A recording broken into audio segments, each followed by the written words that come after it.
अस्सलाम वालेकुम student. Class 9 physics new book 2025-26 government की तरफ से जारी करदा जो नई किताब है क्लास 9 फिज़िक्स को हमने स्टार्ट किया हुआ था। Chapter number 4 turning effect of forces, इनके न्यूमेरिकल को आज हम स्टार्ट करने जा रहे हैं।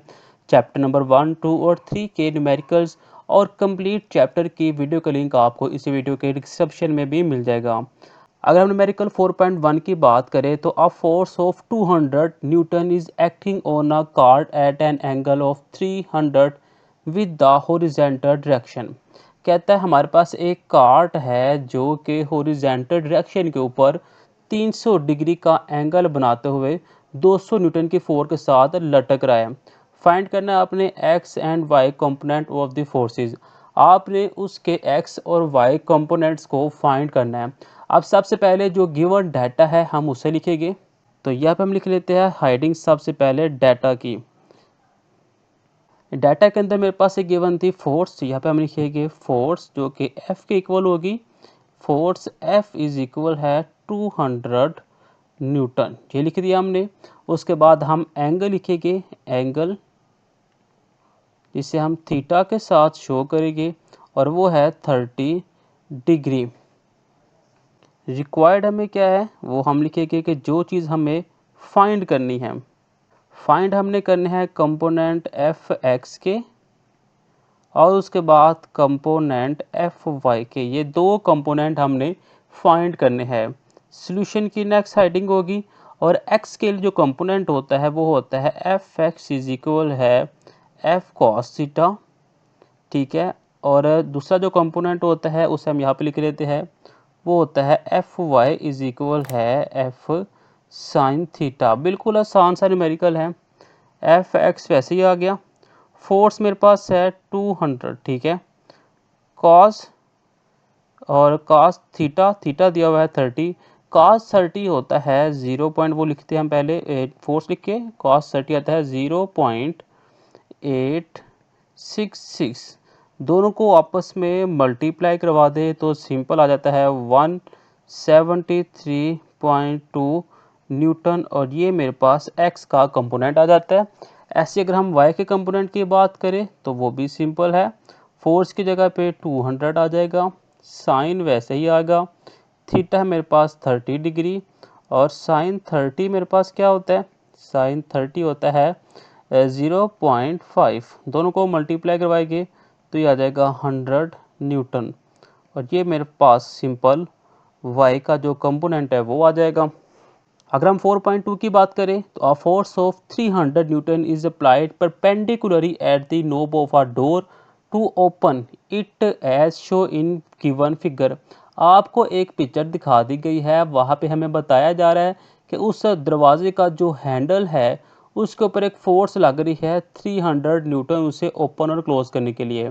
If the knob is 1.2 metre away from the hinge what is the torque applied. अगर उस दरवाजे का जो हैंडल है उसका और हिंग का जो फासला है वो 1.2 है, तो हमने टार्क हमने फाइंड करना है और बताना है वो जो टार्क है वो पॉजिटिव है कि नेगेटिव है, यानी कि वो क्लॉकवाइज घूमता है कि एंटी क्लॉकवाइज घूमता है। सबसे पहले जो डाटा गिवन है वो लिखेंगे। तो गिवन मेरे पास एक फोर्स गिवन थी, फोर्स लिख लेते हैं जिसे हम एफ का नाम देंगे और वो आएगी 300 न्यूटन। उसके बाद हम डिस्टेंस लिख लेंगे जिसे हम डिस्टेंस आर से भी शो कर सकते हैं, डी से भी शो कर सकते हैं, वो आपकी मर्ज़ी है। यहाँ पे हम आर से शो कर लेते हैं क्योंकि फार्मूले के अंदर हमें आर दिया होगा। रिक्वायर्ड क्या है हमें जी, हेडिंग सबसे पहले बना लेते हैं हमने रिक्वायर्ड की। रिक्वायर्ड हमें है टॉर्क, टॉर्क को हम ऐसे टा से भी शो कर सकते हैं और फिर हमने बताना है कि ये पॉजिटिव है कि नेगेटिव है। जो फार्मूला इस्तेमाल होगा बिल्कुल आसान है, टा इज इक्वल है आर एफ साइन थीटा, ठीक है। ये मेरे पास फार्मूला है। अब साइन थीटा आ चुका हुआ है और अगर हम वैल्यू पुट करते हैं, आर चाहिए, आर है मेरे पास 1.2 मीटर, फोर्स मेरे पास है 300 न्यूटन, साइन वैसे ही आएगा, थीटा क्या है, थीटा आएगा 90 डिग्री। 90 डिग्री क्यों आएगा, क्योंकि यहाँ पे बात हो रही है परपेंडिकुलर की, तो साइन 91 होता है, यहाँ पे हम साइन 90 लगा लेंगे। तो सिंपल हम 1.2 को 30 से और फिर 1 से मल्टीप्लाई करवाएंगे, 1.2 300 और यहाँ पे 1, तो जो टार्क है वो मेरे पास आएगी 360 न्यूटन मीटर। अब जो फोर्स होगी वो क्या है, वो एंटी क्लॉकवाइज है, ठीक है। वो जो फोर्स है यहाँ पे लिखते हैं कि फोर्स, तो वो जो फोर्स है अप्लाइड हो रही है वो क्या है, काउंटर क्लॉकवाइज। तो टार्क क्या होगी, टार्क हो जाएगी पॉजिटिव। तो ये मेरे पास इसका आंसर आ जाता है। 4.3 है, two weights are hanging from a metre rule at the positive as show in figure. एक हमें पिक्चर दिखाई जाएगी जहाँ पे हमारे पास एक स्केल होगा और उसके दोनों तरफ हमें कोई ना कोई वेट लटकाए हुए नजर आएगी। If the rule is balance at is centre of gravity C G, find the unknown weight. अगर वो आपस में सेम है तो हमने जो अननोन बैलेंस है वो निकालना है। जो डाटा हमें पिक्चर को सामने रख के नज़र आएगा वो हम लिखेंगे जी। तो डायग्राम जो मेरे पास दी हुई है, इस डायग्राम के मुताबिक जो डिस्टेंस है R1 वो 40 सेंटीमीटर था, यानी कि जो डिस्टेंस R1 था ये है 40 सेंटीमीटर। इसे मैंने मीटर के अंदर कन्वर्ट करने के लिए 100 के ऊपर डिवाइड किया तो 0.4 मीटर आ गया। ये जो R2 डिस्टेंस था वो था 30 सेंटीमीटर। 30 सेंटीमीटर को मीटर के अंदर कन्वर्ट किया तो 0.3 मीटर आ जाता है। अब ये जो वेट दिया हुआ था ये था 4 न्यूटन, तो यहाँ पे 4 न्यूटन लगा दिया। ये वेट मालूम नहीं था तो ये हमने वैसे ही लिख दिया। अब हमने टार्क निकालना था ड्यू टू वेट W1 के लिए। फॉर्मूला होता है F मल्टीप्लाई R। तो फोर्स को हम वेट के इक्वल करेंगे, तो वेट हमें गिवन नहीं था तो ये सिंपल W1 वैसे ही आ जाएगा। और जो R था R1 है 0.4, तो यहाँ पे 0.4 आ जाएगा। ऐसे ही टार्क ड्यू टू वेट 2 निकाला तो F मल्टीप्लाई R2। फोर्स में यानी कि वेट वो मेरे पास दिया हुआ है 4, तो यहाँ पे 4 लिख दिया। R की जगह पे 0.3 लिख दिया, मल्टीप्लाई किया तो 12 न्यूटन मीटर आ गया। अब clockwise torque is equal anti clockwise torque. तो यहाँ पे हम क्लॉकवाइज टॉर्क की वैल्यू लिखेंगे, उसके बाद एंटी क्लॉकवाइज टॉर्क की वैल्यू लिखेंगे। तो जो क्लॉकवाइज टॉर्क की वैल्यू आई थी वो थी 1.2 और जो एंटी क्लॉकवाइज की थी वो थी 0.4, साथ में वेट 1। अब 0.4 नीचे आके डिवाइड हो जाएगा 0.4 और यहाँ पे W1 आ जाएगा। और यहाँ पे जो W1 यानी कि वेट नंबर 1 जो सा था वो था 3 न्यूटन का। Next 4.4, a seesaw is balanced with two children sitting near at the end. Child A weight 30 kg and sit 2 meter away from the pivot, while child B weight 40 kg sit 1.5 meter away from the pivot. Calculate the total momentum on each side and determine the seesaw is in equilibrium. कहा जा रहा है कि हमारे पास ये एक, ठीक है, झूला टाइप है। एक बच्चा यहाँ पे बैठा है, एक बच्चा यहाँ पे बैठा है। ये चाइल्ड ए है, ये चाइल्ड बी है।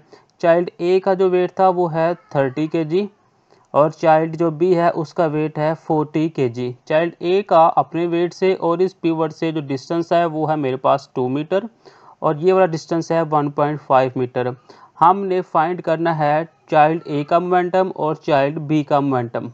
तो जो डाटा मेरे पास गिवन है सबसे पहले हम वो डाटा लिख लेते हैं। तो जो डाटा मेरे पास गिवन था वो मैंने लिखा। वेट क्या है चाइल्ड ए का, वो कितना था 30 kg, तो ये 30 kg लिख दिया। चाइल्ड बी का वेट था 40 kg, तो यहाँ पे 40 kg लिख दिया। चाइल्ड ए का जो डिस्टेंस है वो था 2 मीटर, तो 2 मीटर लिख दिया। चाइल्ड बी का जो डिस्टेंस है 1.5 मीटर, तो 1.5 मीटर लिख दिया। कैलकुलेट हमने करना था टोटल मोमेंटम ईच साइड का। तो मोमेंटम ऑफ चाइल्ड ए टा ए लिख दिया, मोमेंटम ऑफ चाइल्ड बी टा बी लिख दिया। अब इसके ऊपर हम फार्मूला इस्तेमाल करते हैं। Total momentum of child A निकालेंगे, फिर total momentum of child B निकालेंगे। तो यहाँ पे लिखते हैं for total momentum of child A. तो यहाँ पे मेरे पास total momentum of child A आ जाएगा, यहाँ पे total momentum of child B आ जाएगा। Total momentum of child A के लिए फार्मूला लिखा टा ए इज इक्वल है F A dot R A, ठीक है।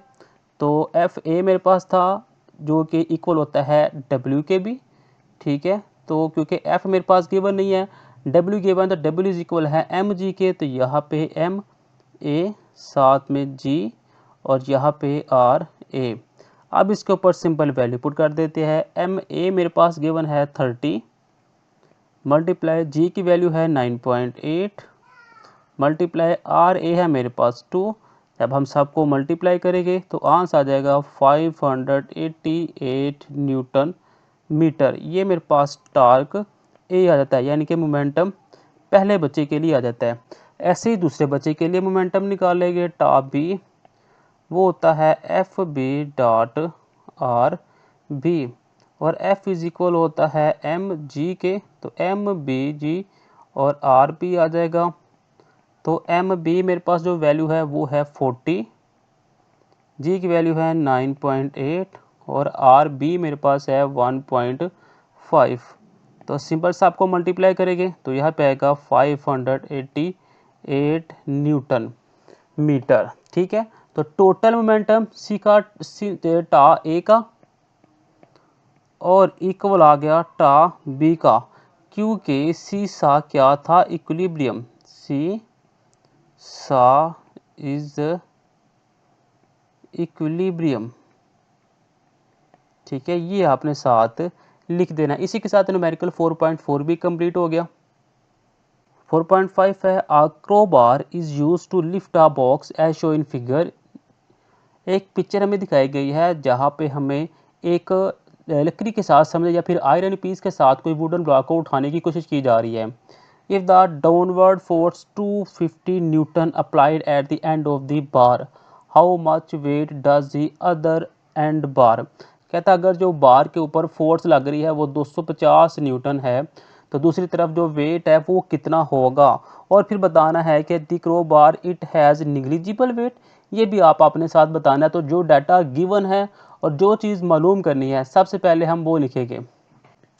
अब देखिए जो डाटा गिवन है वो मैंने लिखा है, यहाँ पे लिखा है मैंने फोर्स एफ डी मीन्स के डाउनवर्ड फोर्स कितनी लग रही थी 250, वो लिख दिया। अब डायग्राम के मुताबिक ये जो डिस्टेंस है ये था R1 वो था 30 सेंटीमीटर, और ये जो डिस्टेंस था ये था 5 सेंटीमीटर। तो मैंने R1 R2 क्लॉकवाइज, क्योंकि ये नीचे की तरफ आ रहा है क्लॉकवाइज, ये ऊपर की तरफ जाएगा तो एंटी क्लॉकवाइज की तरफ मूव करेगा, तो ये 5 सेंटीमीटर 30 सेंटीमीटर आ गया। वेट ऑफ बॉक्स, इस बॉक्स का जो वेट है वो हमने फाइंड करना था। तो हम क्या लिखेंगे, sum of clockwise movement is equal है sum of anti clockwise movement. तो क्लॉकवाइज मूवमेंट क्या था, फोर्स, ठीक है, मल्टीप्लाई डिस्टेंस, और यहाँ पे भी फोर्स मल्टीप्लाई डिस्टेंस। क्लॉकवाइज के लिए फोर्स क्या थी, फोर्स तो सेम थी, लेकिन जो क्लॉकवाइज के लिए डिस्टेंस है वो था 30 सेंटीमीटर। और जब एंटी क्लॉकवाइज फोर्स की बात होगी तो फोर्स तो मेरे पास गिवन ही नहीं, ठीक है, वो हमने फाइंड करनी थी। डिस्टेंस मेरे पास है 5, जब हम 30 को 250 से मल्टीप्लाई करेंगे तो यहाँ पे आएगा 7500 और इसके नीचे 5 आ जाएगा। तो यहाँ पे मेरे पास जो W की वैल्यू निकल आएगी वो आएगी 500 न्यूटन। ये मेरे पास उसकी वैल्यू आ गई, यानी कि ये जो ब्लॉक था उसका वेट कितना था, 500 न्यूटन। तो 4.6 आ गया जी, a 30 centimetre long spanner is use to open the nut of a car. एक कार का नट ओपन करने के लिए एक 30 सेंटीमीटर लंबा स्पैनर इस्तेमाल किया गया है। If the torque required for its 150 newton metre, अगर उसके ऊपर 150 न्यूटन मीटर टार्क रिक्वायर्ड है तो आपने फोर्स बतानी है स्पैनर के ऊपर कितनी लगेगी। अब जो डाटा गिवर है सबसे पहले वो लिख लेते हैं। तो जो डिस्टेंस था मेरे पास वो था 30 सेंटीमीटर, तो यहाँ पे 30 सेंटीमीटर लिख दिया, उसे मीटर के अंदर कन्वर्ट कर दिया। तो टार्क कितना था, टार्क था 150 न्यूटन मीटर, तो 150 न्यूटन मीटर आ गया। फोर्स हमने फाइंड करनी थी, तो सिंपल टा इज इक्वल है आर एफ फार्मूला लगा देंगे, और एफ हमने फाइंड करना है, एफ को यहाँ पे रखेंगे और टार्क के नीचे मेरे पास आर आ जाएगा। तो सिंपल टार्क है मेरे पास 150 न्यूटन मीटर, और नीचे जो डिस्टेंस है वो है 0.3 मीटर। ये मीटर मीटर के साथ कैंसिल, और सिंपल जब हम दोनों को डिवाइड करेंगे तो डिवाइड करने के बाद आंसर आएगा 500 न्यूटन। ये छोटा सा एक सिंपल न्यूमेरिकल था। नेक्स्ट मेरे पास 4.7 है, a 5 newton ball hanging from a rope is pulled to the right by a horizontal force F. एक गेंद है जिसका वेट है 5 न्यूटन, रस्सी के साथ बांधी हुई है हॉरिजॉन्टल, द रूप मेक्स एन एंगल 60 डिग्री, और 60 डिग्री का एंगल बना रही है, जो कि पिक्चर में आपको नज़र भी आ रहा है। Determine the magnitude of force F and tension T in the string. आपने फोर्स ऑफ टेंशन को फाइंड करना है। सबसे पहले जो डाटा गिवन है वो लिखेंगे, फिर जो चीज़ रिक्वायर्ड है वो लिखेंगे, और उसके बाद हम सेशन को स्टार्ट करेंगे। तो सबसे पहले जो डाटा गिवन था वो मेरे पास था वेट, ठीक है, बॉल का वेट कितना था 5 न्यूटन, वो लिख दिया। एंगल कितना था 60 डिग्री, वो आ गया। मालूम क्या करनी थी, फोर्स और टेंशन। फोर्स और टेंशन यहाँ पे लिख दी। फोर्स मालूम करने के लिए फार्मूला है F is equal T sine theta, और जो टेंशन मालूम करने के लिए फार्मूला है एफ इज इक्वल है W is equal T cos theta. एक है मेरे पास हॉरिजॉन्टल के लिए, एक है मेरे पास वर्टिकल के लिए, ठीक है, ये दो मेरे पास फार्मूले हैं। तो सबसे पहले यहाँ पे हम फोर्स को फाइंड कर लेते हैं। तो फोर्स को फाइंड करने से पहले हमारे पास टेंशन होना चाहिए। तो सबसे पहले टेंशन को निकाल लेते हैं। तो टेंशन के लिए हम ये वाला ही फार्मूला जो इस्तेमाल करेंगे। तो सिंपल मेरे पास आ जाएगा W इज इक्वल है टी कॉस थीटा, ठीक है। टी फाइंड करना है तो कॉस थीटा को नीचे आके हम डिवाइड करवा देंगे।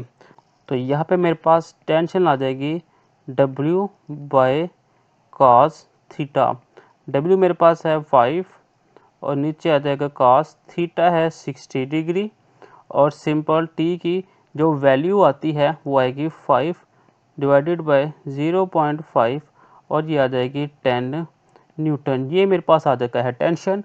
अब हम यहाँ से सिंपल फोर्स को निकाल लेंगे। फोर्स के लिए हम निकालेंगे एफ इज इक्वल है टी साइन थीटा, और टी मेरे पास है 10, ठीक है, साइन वैसे आएगा और थीटा की जगह पे आ जाएगा 60 डिग्री। तो जब हम F10 मल्टीप्लाई साइन 60 होता है 0.866, दोनों को मल्टीप्लाई करवाएंगे तो यहाँ पे आ जाएगा 8.66 न्यूटन। तो ये मेरे पास इसका फार्मूला आंसर आ जाता है।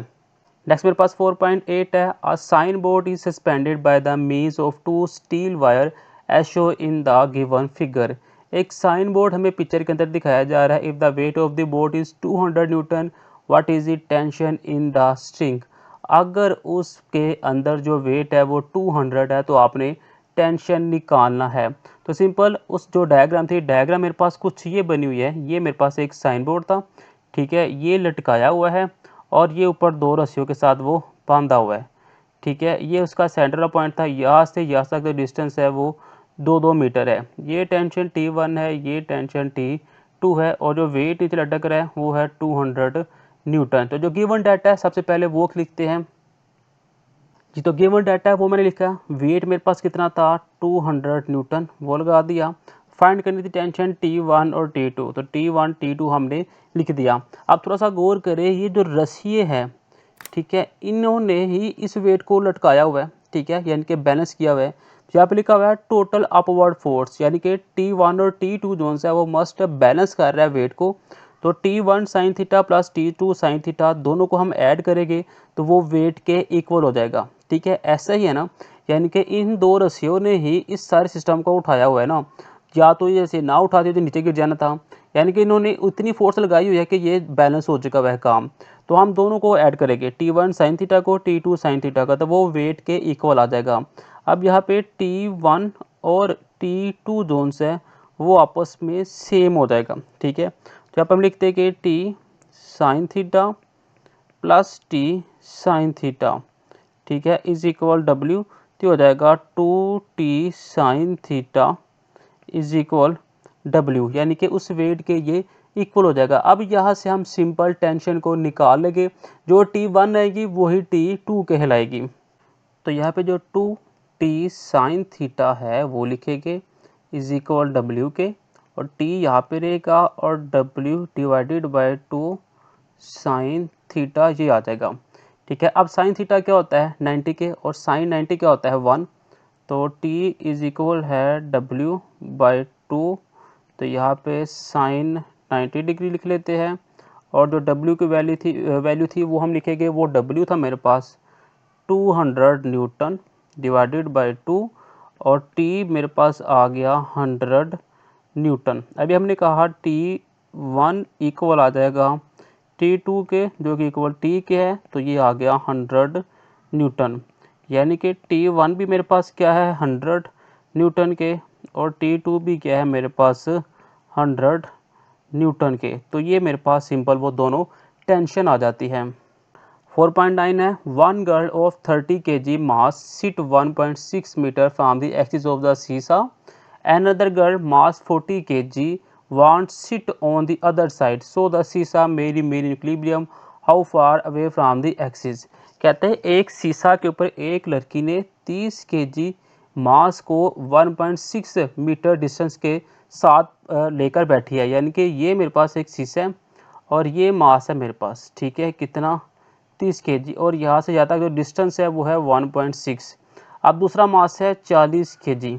हमने बताना है उससे हम यहाँ पे रखें, यहाँ पे रखें, यहाँ पे रखें, कहाँ पे रखें कि जो बैलेंस है वो इक्विलिब्रियम रहे। तो जो डाटा गिवन है सबसे पहले वो लिखेंगे। तो देखिए जो डाटा मेरे पास है वो है मास 1 30 kg, 30 kg लिख दिया, डिस्टेंस है 1.6 वो लिख दिया, मास 2 है 40 kg वो लिख दिया, और डिस्टेंस हमने ये फाइंड करना है। अब बॉडी क्या रहनी चाहिए, इक्विलिब्रियम। तो क्लॉकवाइज मूवमेंट जो से क्लॉकवाइज जो मूवमेंट है, ठीक है, वो इक्वल होना चाहिए एंटी क्लॉकवाइज मूवमेंट के, यानी कि F1 और R1 इक्वल होना चाहिए F2 और R2 के। अब यहाँ पे फोर्स तो है नहीं तो उसकी जगह पे आ जाएगा mg, R1 तो m1 और यहाँ पे mg R2 तो m2। तो यहाँ पे R2 हमने फाइंड करना है, तो यहाँ पे m1 जी R1 के नीचे डिवाइड कर देंगे m2 और g को, ये g इस g के साथ कैंसिल हो जाएगा। तो वैल्यू अगर हम पुट करें तो जो R2 है उसका आंसर आएगा मेरे पास 30 मल्टीप्लाई 1.6 डिवाइडेड बाय 40। तो R2 मेरे पास सिंपल आ जाएगा 1.2 मीटर। अब वो लड़की अगर 1.2 मीटर दूर जाके बैठे तो वो जो शीशा है वो इक्विलिब्रियम स्टेट के अंदर रहेगा। 4.10 है, find the tension each string of the given figure if the block 150 Newton. अब हमें एक पिक्चर कुछ इस तरह से दिखाई गई है, ठीक है, यहाँ पे एंगल बना हुआ है 60 डिग्री का, इसके नीचे एक वेट लटक रहा है जिसको जो है 150 न्यूटन। हमने टेंशन निकाल लिया, T1 और T2 निकालना है, एक हॉरिजॉन्टल स्ट्रिंग के लिहाज से, एक हमने एंगल के लिहाज से। अब जो डाटा गिवन है सबसे पहले हम वो लिखते हैं। तो वो मेरे पास वेट गिवन था, तो वेट मेरे पास गिवन था 150 न्यूटन, तो वो लिख दिया। एंगल यहाँ पे दिया गया है 60 डिग्री। टेंशन हमने निकाल लिया हॉरिजॉन्टल और टेंशन निकाल लिया एंगल। तो सबसे पहले हम वर्टिकली फोर्स निकाल लेते हैं। उसके लिए फार्मूला आ गया F इज इक्वल है T2 साइन थीटा, ठीक है। अब यहाँ पे फोर्स मेरे पास कितनी है, वो है 150, ठीक है।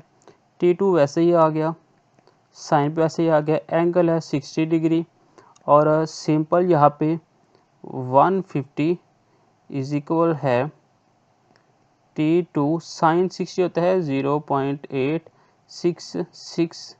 तो ये नीचे आके डिवाइड होगा 150 के नीचे 0.866। तो T2 जो मेरे पास आंसर निकलेगा वो होगा 173.2 न्यूटन।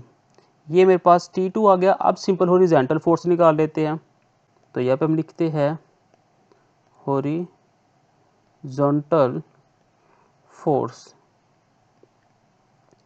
तो वो आएगी T1 इज इक्वल है T2 cos थीटा।